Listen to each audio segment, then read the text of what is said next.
দখলদারদের কালো হাত, সন্ত্রাসীদের কালো হাত, দখলদারদের কালো হাত, দিয়েছি তো রক্ত,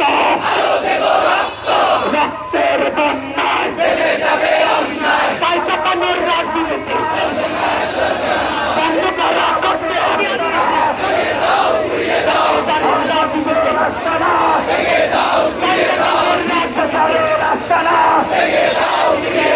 তাই চাপানোর রাস্তা না। এ আমার সোনার বাংলা,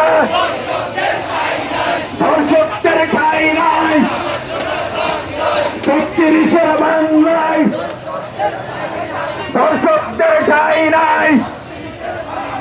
শিক্ষা চাঁদাবাদী